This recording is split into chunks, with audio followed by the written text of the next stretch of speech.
until you have had the taste of finishing, you will not respect yourself.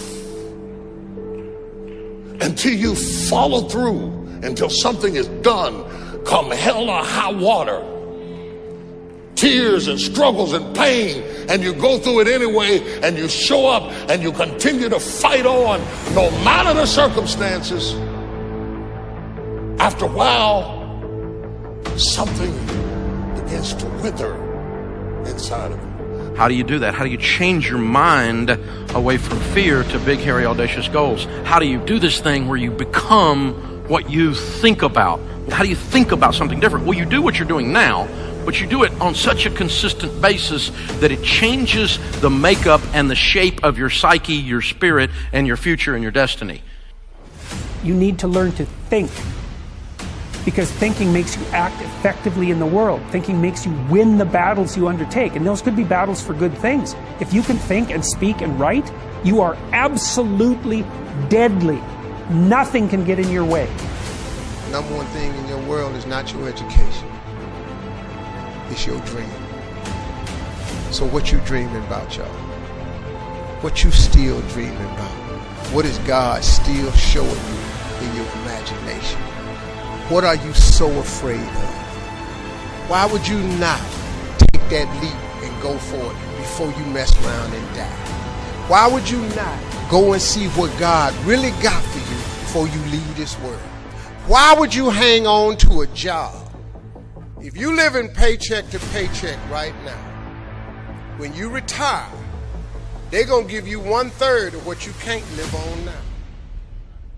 They're going to give you a gold watch and a turkey, and they're going to set you on out to pasture. If I was you, before I leave this world, I'd go see what God really got for me. Just take a chance.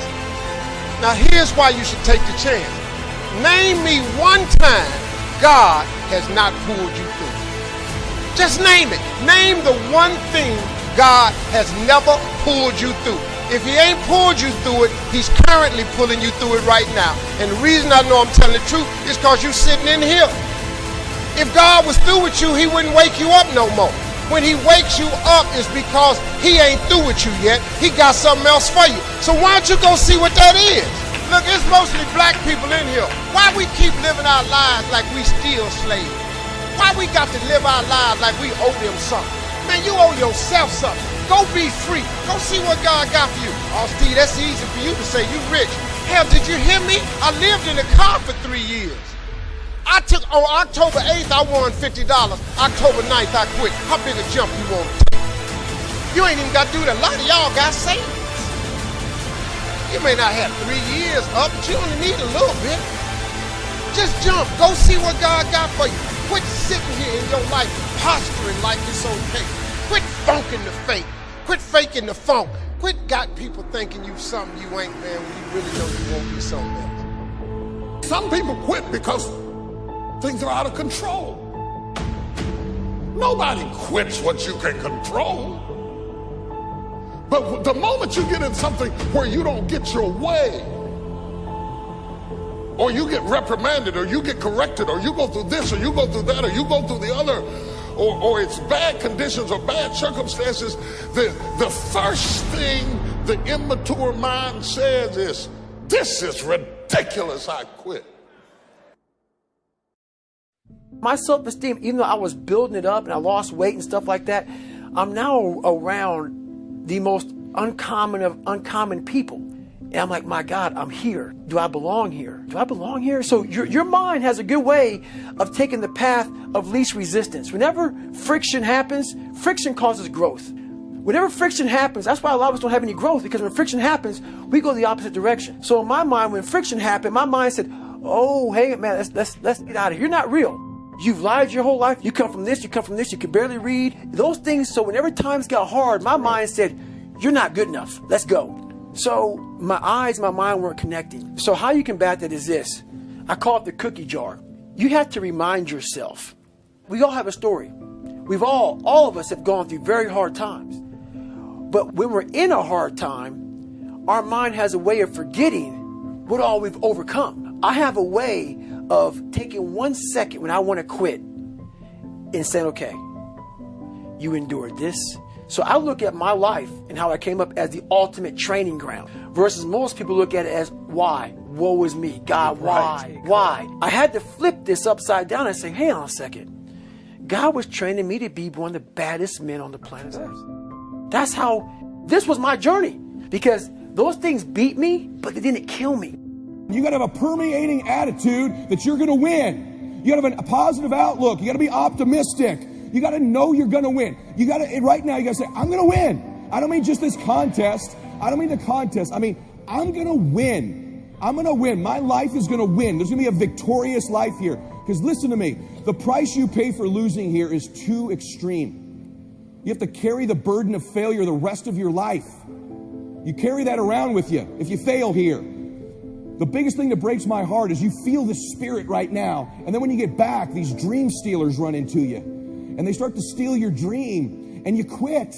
You give up. You got to decide I'm going to win. You got to decide that the failure part of carrying failure, you've been exposed to what your life could be. If you fail here, the price is extreme. It's forever. You carry the failure forever. I'm being honest with you. I meet people oftentimes that say, I was in WFG. You really changed my life at this meeting. But. And they put their heads down. They've been carrying it. They carry it. They see these Facebooks and Instagrams and what we're doing. You got to know you're going to win. You got to sell out.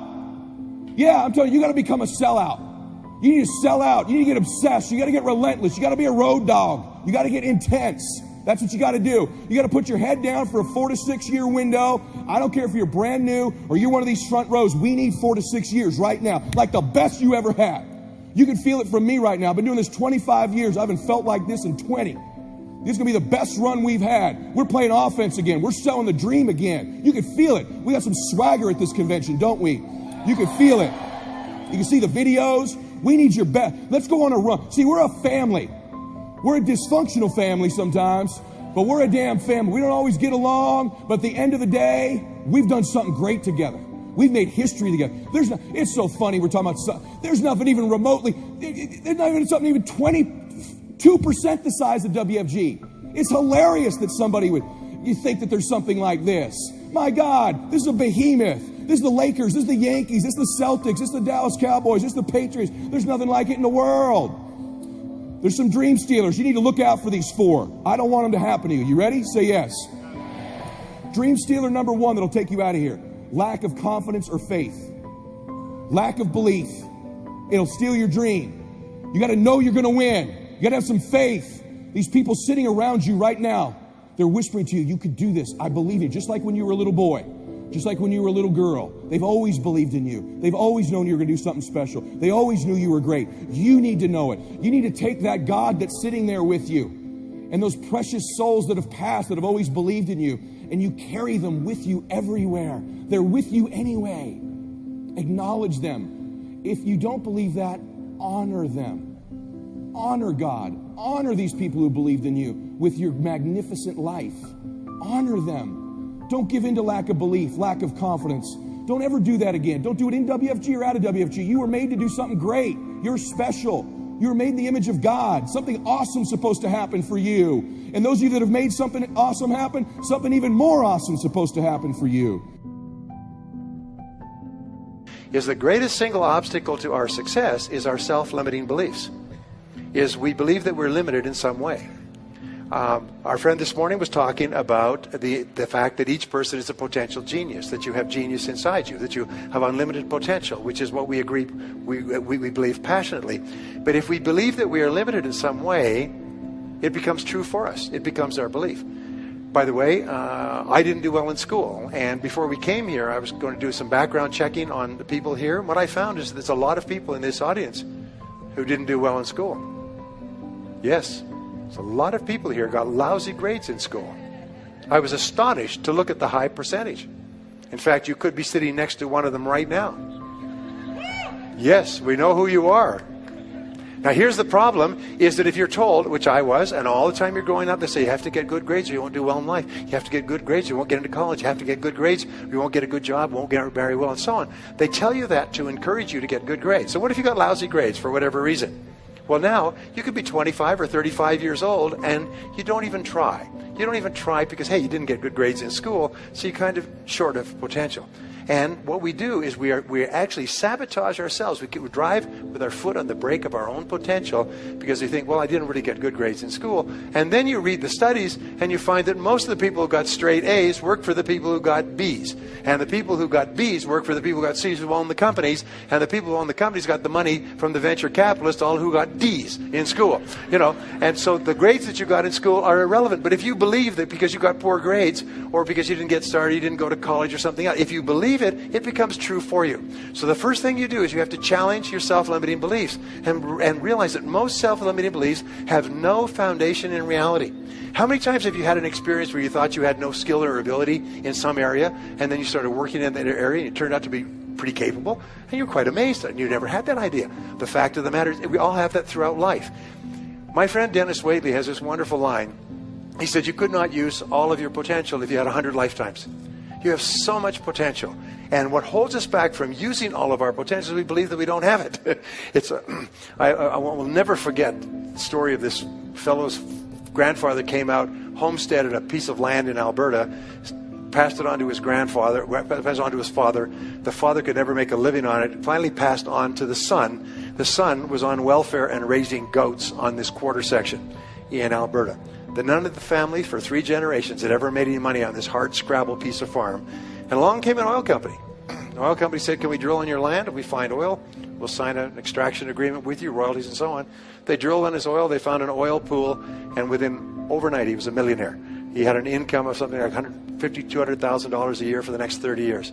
He went from living a hard scrabble life, raising goats on this lousy piece of land, and somebody else came along and showed him how to get the potential out of the land. The oil had always been there. That's what this seminar does. That's what Harv does, by the way, is he shows you how to drill oil in your own land and tap into the potential that you have. It was always there. It's been there all this time. But your job is to drill. That's really important.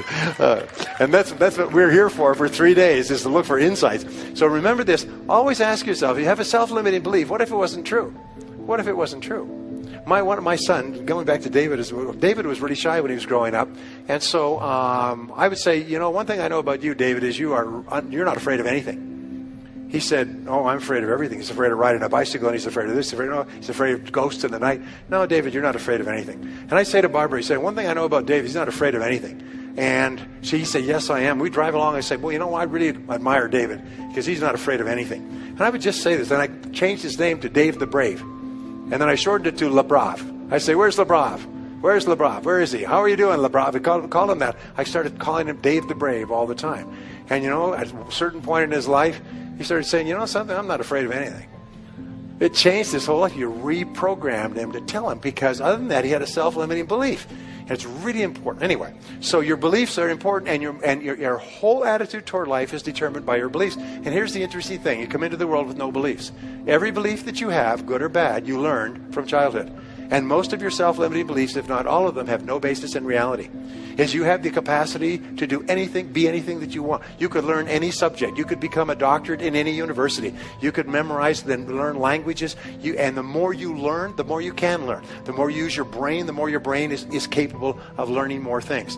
But what holds us back is, so I could never learn languages. Shut up. You could learn languages. I'll tell you what, you went to a foreign country, and the only way you could eat is could learn the language and the words for the food. You'd learn languages at a speed of summer lightning. I know, because I've been there. In other words, the self-limiting beliefs have no reality.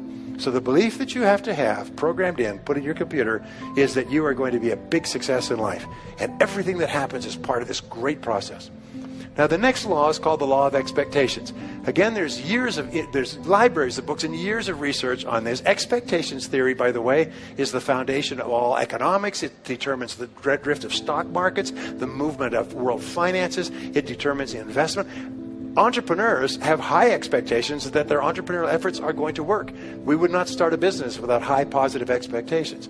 So expectations have an enormous impact on our attitudes. And here's the interesting thing, is if you believe you're going to be a great success, you expect everything that happens to be part of the great plan. So if you have positive expectations, like a kid's first Christmas, you're positive all the time. And the key to being positive is to look for the good. Expect good things to happen.